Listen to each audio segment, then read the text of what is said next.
He put coins into a slot and pulled something, and a little landslide of balls knuckled down into a black hole under the table. "Stripes and solids," he said, chalking up the cue. "You're one or the other. I'll break." He taught her to lean down low and sight the ball, to watch the cue ball when she took the shot, but he didn't let her win one game. When she went into the ladies' room, she was drunk. She couldn't find the end of the toilet paper. She leaned her forehead against the cool of the mirror. She couldn't remember ever being drunk like this. They finished off their drinks and went outside. The air spiked her lungs. Clouds smashed into each other in the sky. She hung her head back to look at them. She wished the world could turn into a fabulous, outrageous red to match her mood. "Let's walk," he said. "I'll give you the tour." She fell into step beside him, listened to his jacket creaking as he led her down a path where the moat curved round the cathedral. An old man stood outside the bishop's palace, selling stale bread for the birds. They bought some and stood at the water's edge, feeding 5 cygnets, whose feathers were turning white. Brown ducks flew across the water and landed in a nice skim on the moat. When a black Labrador came bounding down the path, a huddle of pigeons rose as one and settled magically in the trees. "I feel like Francis of Assisi," she laughed. Rain began to fall. She felt it falling on her face like small electric shocks. They backtracked through the marketplace, where stalls were set up in the shelter of tarpaulin. They sold everything, smelly second-hand books and china dishes, big red poinsettias, holly wreaths, brass ornaments, fresh fish with dead eyes lying on a bed of ice.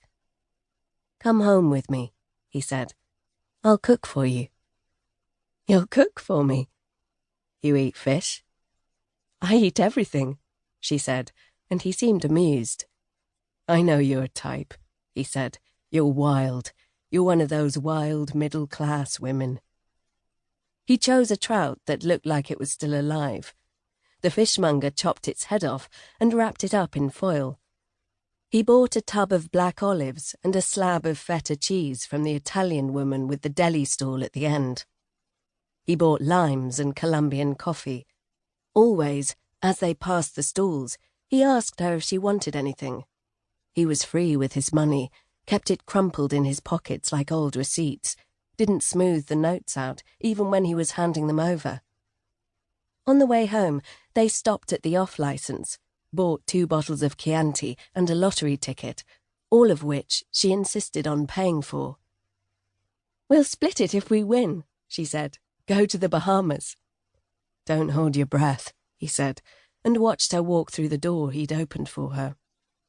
They strolled down cobbled streets, past a barber's where a man was sitting with his head back being shaved. The streets grew narrow and winding. They were outside the city lights now. "You live in suburbia?" she asked. He did not answer, kept walking.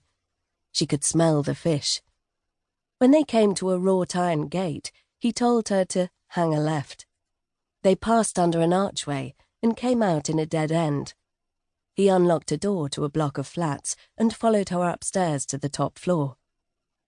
"Keep going," he said, when she stopped on the landings. She giggled and climbed again, stopped at the top. The door needed oil. The hinges creaked when he pushed it back. The walls of his flat were plain and pale, the sills dusty. One stained mug sat lonely in the sink. A white Persian cat jumped off a Draylon couch in the living room. It was neglected, like a place where someone used to live. The rubber plant in the lounge crawled across the carpet towards a rectangular pool of streetlight under a high window. Dank smells. No sign of a phone. No photographs. No decorations. No Christmas tree. A big cast-iron tub stood in the bathroom on blue steel claws. "Some bath," she said. "You want a bath?" he said. "Try it out. Fill her up and dive in. Go ahead. Be my guest."